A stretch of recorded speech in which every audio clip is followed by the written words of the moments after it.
ആ മൺചട്ടിയും വാളാന്റെ എലിയും വെച്ചിട്ടില്ലേ ആ കറിയല്ലേ, എന്തൊരു ലുക്കാന്നല്ലേ.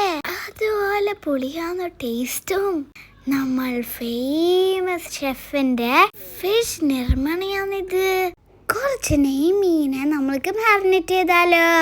ചില്ലി പൗഡറും പെപ്പറും സാൾട്ടും കുറച്ച് വിനിഗറും കുറച്ച് മഞ്ഞളും എല്ലാം കൂടി മാരിനേറ്റ് ചെയ്യാ. ഒരു 2 hours നമുക്ക് മാഗ്നേറ്റ്, ഒരു 2 hours നമുക്ക് റെസ്റ്റ് ചെയ്യാൻ വെക്കാം.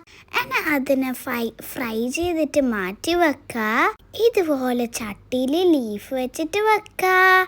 എന്നാൽ അതിന് തിക്ക് കോക്കനട്ട് മിൽക്ക് എടുക്കണേ നിങ്ങള്. നെക്സ്റ്റ് നമ്മൾക്ക് ചില്ലി ആഡ് ചെയ്യാ. ഇനി നല്ല പുളിയില്ല പച്ച മാങ്ങ ഇടണോ. തോലെല്ലാം കളഞ്ഞ് ഒരു കുഞ്ഞി പീസാക്കി കേട്ടാ. കറി ലീഫും ആഡ് ചെയ്ത് സ്മോൾ പീസാക്കിയിട്ട് ജിഞ്ചർ ആഡ് ചെയ്യാ. നോക്ക്, മാംഗോ നല്ലോണം ഇടുന്നുണ്ടാ. ഇനി നമ്മൾക്ക് പെപ്പർ പൗഡർ ആഡ് ചെയ്യാ. ഇതിൽ ഒരു സ്റ്റെപ്പ് വരെ മിസ്സാവരുതേ. അതിന് കുറച്ച് സോൾട്ട് ഇടാ.